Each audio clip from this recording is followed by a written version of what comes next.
Hello all, and thank you for listening to another video of Mr. Laxton talking through these Algebra 2 notes. Again, do me a favor and please hit the subscribe button down below, and we will jump into these notes. Alright, so here we go. We are adding, subtracting, and multiplying polynomials. Again, this is one of those sections that is a review of Algebra 1, so I'm not going to take a whole lot of time going through these, but it is good to get a good refresher of these to make sure we're all on the same page. So adding, subtracting, and multiplying polynomials, how do I do it is my essential question. How do I? Alright, so here we go. To add polynomials, you combine like terms. Okay, so it can be done horizontally or vertically. I'm just fine with just doing it right here with this horizontally. You can put like terms underneath each other. Some people like to do that. I just kind of like to look at, hey, what are my like terms? Add them together.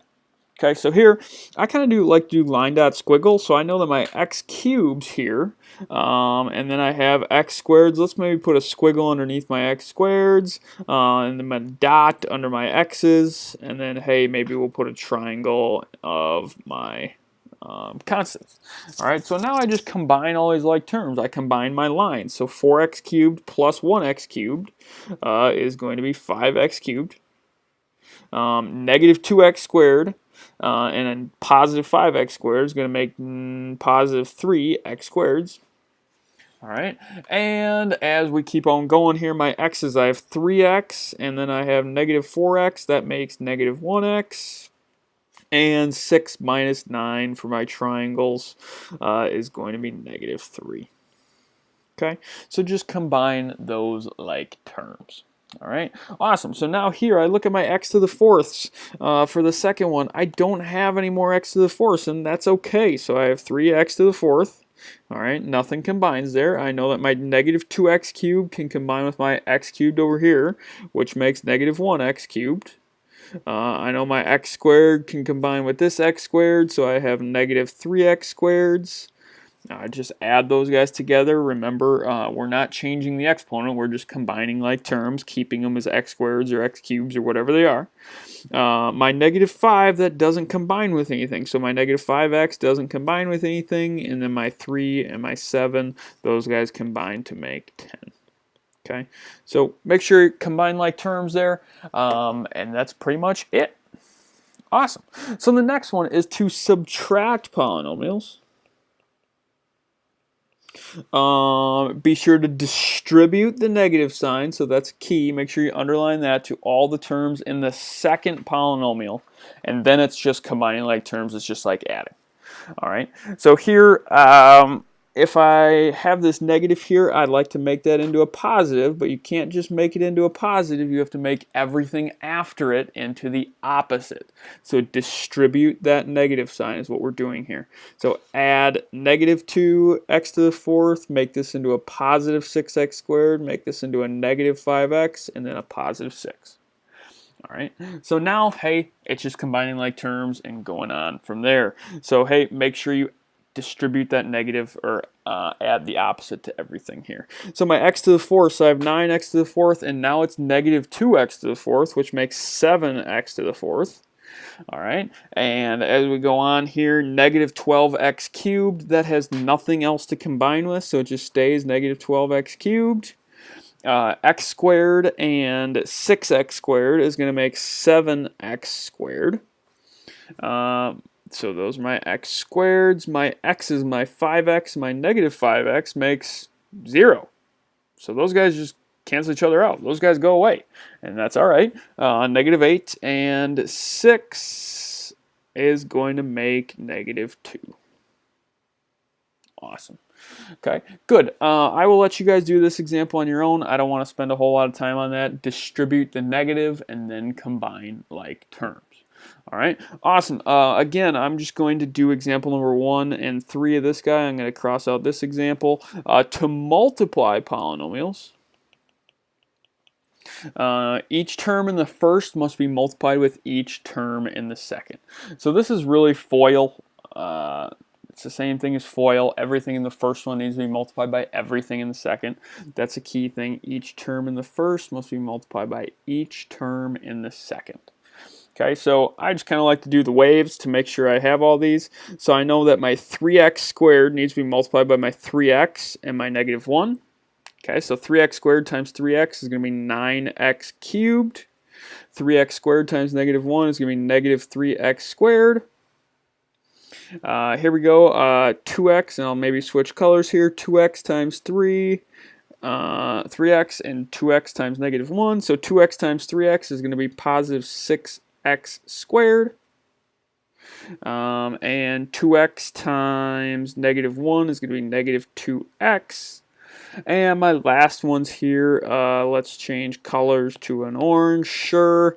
Negative 4 times 3x and negative 4 times negative 1. So that's going to be negative 12x plus 4. All right, awesome. So now here I can combine like terms. That's the nice thing about this, is that these always have things that can combine. I thought I switched to a gray here, apparently not. So now I have 9x cubed. That doesn't combine with anything. These guys, my x squareds, make positive 3x squared. My x's, if I put squiggles underneath those guys, that makes negative 14x and then plus 4. Okay, nothing combines with that 4. Okay, so multiply everything in the first with everything in the second. Okay, the last example's got 3 things. Okay, so what I like to do is I like to just focus on these 2 guys first, and then we're going to bring on the x plus 3 after. Okay, so it's kind of got a couple different parts here. Okay, so here I just FOIL these guys together, x times x, all these guys here. So x times x is going to be x squared. X times negative 1 is going to be negative 1x. Negative 2 times x is going to be negative 2x, and negative 2 times negative 1 is going to be positive 2. But don't forget that I have to multiply that still by the x plus 3. So this guy still comes down here. Okay, so FOIL those guys in together.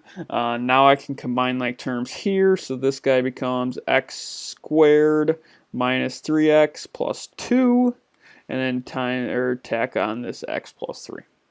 Okay, so now I need to multiply it just like I did in this first example. Everything in the first needs to be multiplied by everything in the second. Okay, so I'm going to look at it this way. I'm going to multiply the x by everything this way. I'm going to multiply the 3. Let's maybe turn this to a, sure, let's go purple. 3 times all these guys in there. Okay, so here we go. X times x squared is x cubed. X times 3x is going to be negative 3x squared. X times 2 is going to be positive 2x. 3 times x squared is going to be plus 3x squared. 3 times negative 3x squared, or 3 times negative 3x is going to be negative 9x. And then 3 times 2 is going to be positive 6. All right, awesome. So now, hey, I can go through combine like terms here. I know that, hey, my x squareds can combine, and then my x's can combine. So now I have x cubed. Notice that my x squareds cancel each other out. So negative 3x squared and 3x squared cancel each other out. And then my 2x, my negative 9x makes negative 7x. And then I have plus 6. Okay, so everything in the first needs to be multiplied by everything in the second. And then combine some like terms. All right, awesome. Here's some special product patterns. I'm just going to kind of go through these real quickly here. You don't need to memorize any of these special product patterns. Like for this first one, you could just go through and FOIL this guy, go 3x times that, all these guys, and you're going to get the same answer. It's just there's kind of some special types here. So as you notice, if I erase these, there we go. As you notice here, I have 3x and 2 and 2, but there's just a plus and a negative that are the difference. That is the sum and difference pattern. Okay, so that's the difference of squares, really. It's kind of what it turns into. But here we go. Here I have an a and I have a b. And really what this is just a squared minus b squared is what this turns into. So this is going to be, hey, what, 3x squared minus my 2 squared. So this is going to be what, 9x squared minus 4. All right, and that's my answer. Okay, awesome. So good did good there, and now I go here. This one's 5a plus 2 squared. So again, I have an a and I have a b.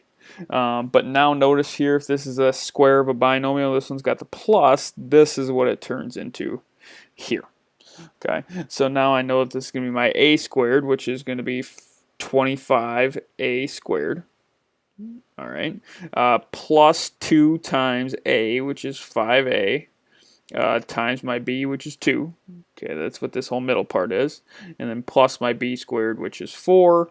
So now this is going to be 25a squared plus 2 times 5 is 10, times 2 is 20a plus 4. All right. Awesome. And the last two are the cubes. So the cube of a binomial, one's got a plus, one's got a minus. Really just find your a and your b and plug these guys in here. I'll just go through this first one with a minus, then it's the same thing. My a is 2m and my b is 3. So here we go. I have to plug it into this bottom one here. So I have my a cubed, so I have 2m cubed. Minus 3 times my a squared, which is 2m squared, times my b, which is 3.